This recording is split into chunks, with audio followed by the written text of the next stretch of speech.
This video will describe the two most popular graphs of quantitative data and then go on to describe the summary measures that are typically used to describe the center and the variability of the data.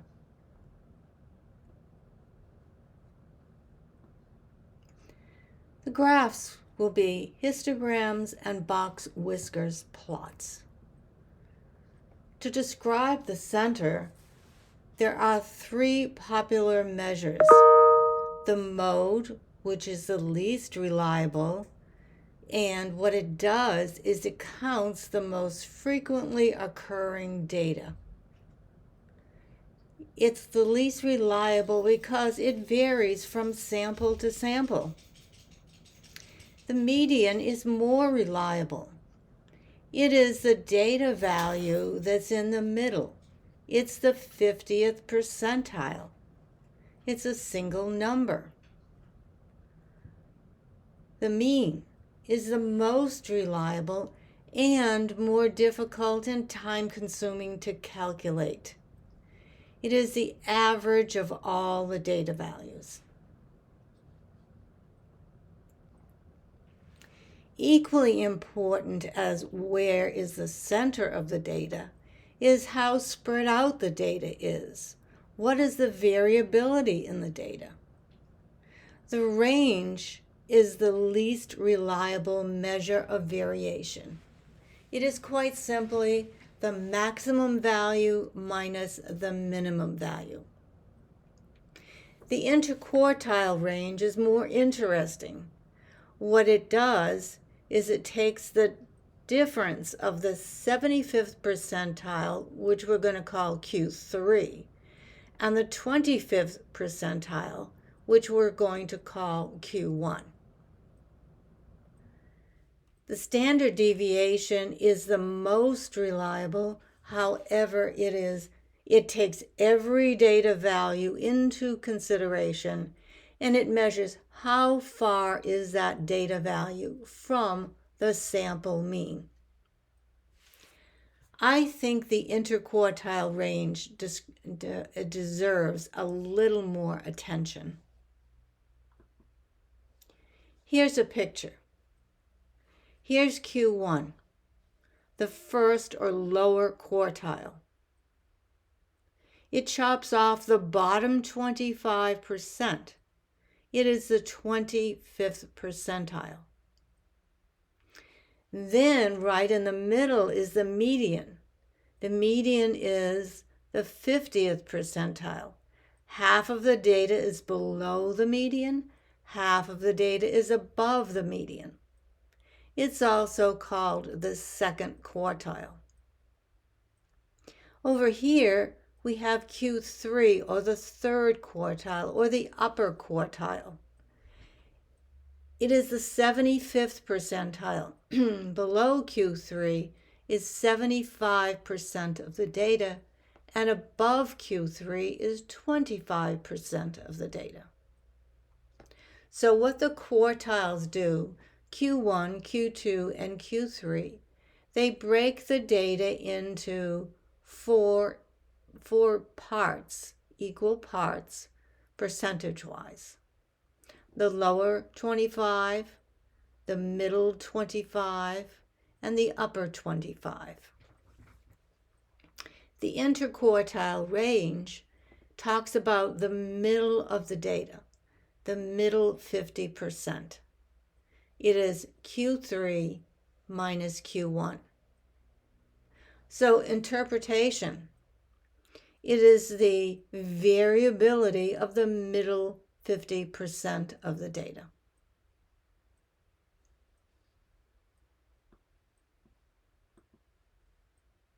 The standard deviation. I'm sorry to have to show this to you. The computation is very difficult to do by hand. You would definitely need either a statistical calculator or, better still, a piece of good computer software. The one we're going to use is StatCrunch. What does the standard deviation do?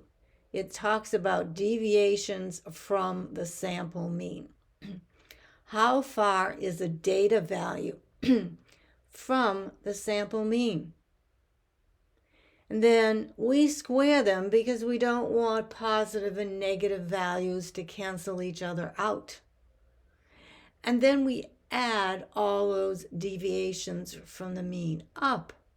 And then we average them, so to speak. It's a sample value, hence it's divided by n minus 1. If it was the real thing, the real standard deviation, the population one, it would be dividing by n. But that being said, the units will be wrong. The units here might be milligrams squared. To get it back to the original units, we take the square root. Nobody nowadays does that by hand. But we want a picture. We want a picture that shows us what a small and a large standard deviation means. Sigma is the symbol for the population standard deviation. Mu is the symbol for the population mean. So, if the standard deviation is large, that means the data is far away from the mean. Things are spread out. The graph is kind of flat, a lot of variability. If the standard deviation is small, things are tightly clustered. The data is much closer to the mean. The graph is less spread out. Okay, let's move on to graphs. We've talked about measures of center, measures of variability. Let's talk a little bit about how we graph the data. Perhaps the most common and well-known graph of numerical data is the histogram.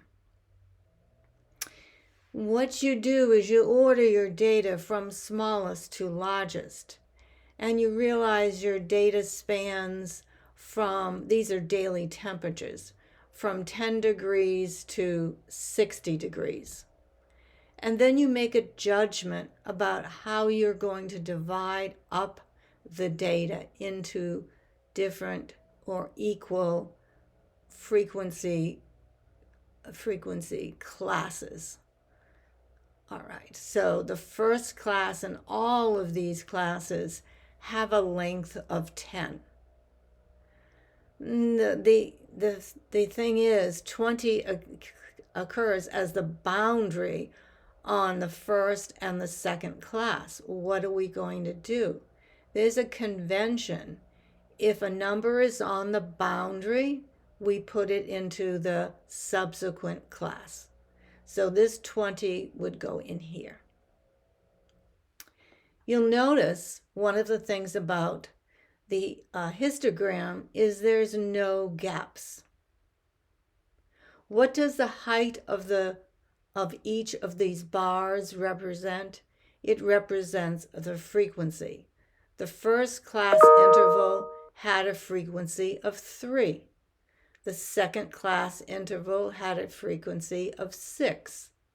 It's very simple, very easy to understand. The modal class, the one that occurs most often, is the class that goes from 20 to 30.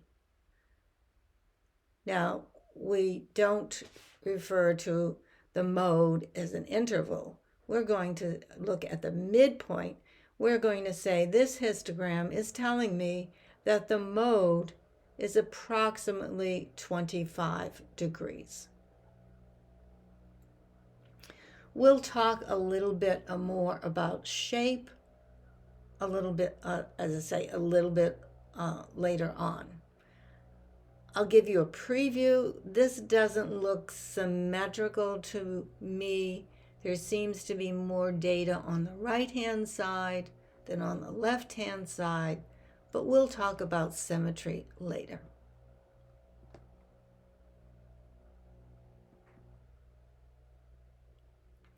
We already talked about the interquartile range when we talked about variability. It's the third quartile minus the first quartile, and what it measures is the middle 50% of the data. It's the width of the box, variability of the middle 50%. What are some of the negative aspects of the IQR? It has blinders. It can't look outside of its box. It can't look at the bottom 25%. It doesn't look at the top 25%. As a result, it is not sensitive to outliers. If there's some really large values, the IQR does not detect it. Or some really small values, the IQR does not recognize it. We're going to pass on that and come back to it. Okay, so here's the official picture of a box whisker plot. So we have one way of displaying the numerical data. Here's the other one that might not be that common. Here we have our box. Here we have the quartiles forming the hinges, the lower hinge, the upper hinge, and the median forms the middle hinge. Median is not necessarily, is called an outlier, a high outlier. And how do we depict it on our graph? By little asterisks representing how far it is from this whisker, which represents the largest number that's not an outlier. So this data set has 1, 2, 3, 4 outliers. The further away the outlier is, the bigger the outlier is. On the lower end, the lower fence, you take Q1 and do a similar thing. Subtract 1.5 times the width of the box. Use your fences to decide on any outliers. All values that fall outside your fences, they are outliers.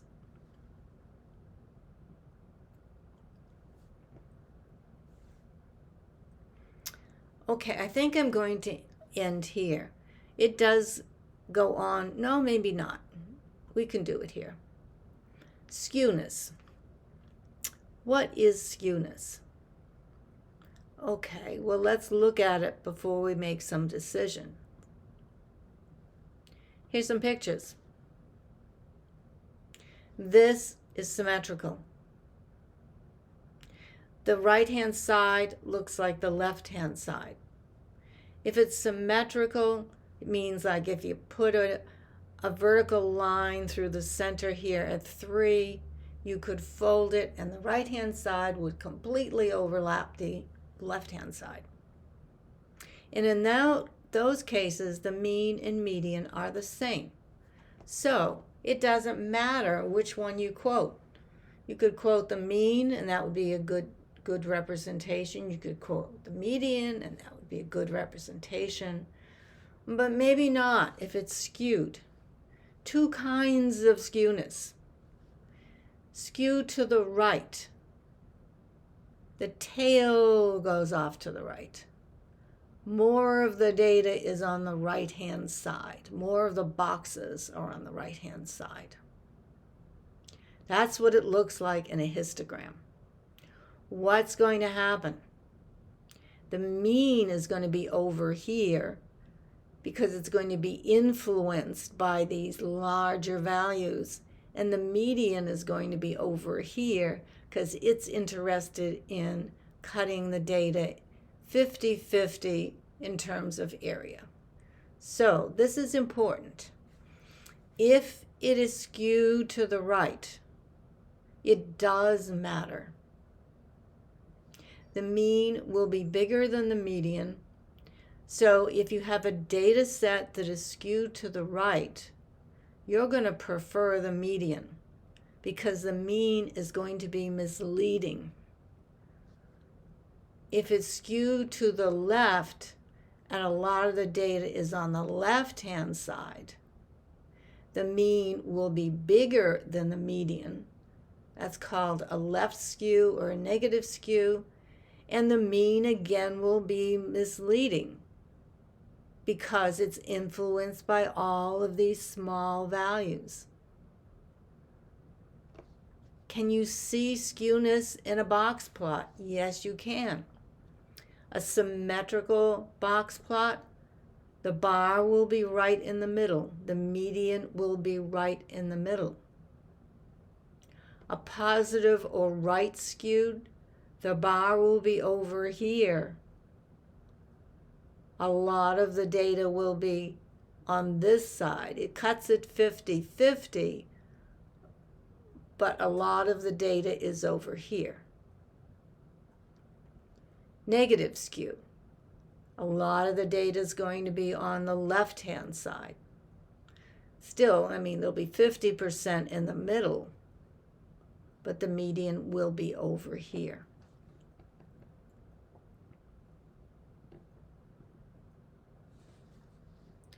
So what are some good things about histograms? You can see if it's got one or two modes. It gives you a better idea of the shape of the data. Box whiskers plots give you a more concise summary, that 5-number summary. They're easier to draw, and this is really important. They show outliers. On the downside, they do not show you the mean or the mode or the standard deviation. So what have we learned? Especially from this picture, if the distribution is skewed, you prefer the mean. In fact, you prefer the mean and the standard deviation, because what's going to happen? The standard deviation is going to be, if you look back at the picture, and this is one reason I shared the formula with you, the standard deviation takes into account every data value. And if it's skewed, there's going to be a lot of either big values that are going to make the standard deviation bigger, or there's going to be a lot of small values that's going to make the standard deviation bigger. So if it is skewed, what do you want? If it is skewed, you want the median and the IQR. The median and the IQR. Okay? All right. Well, I probably overwhelmed you.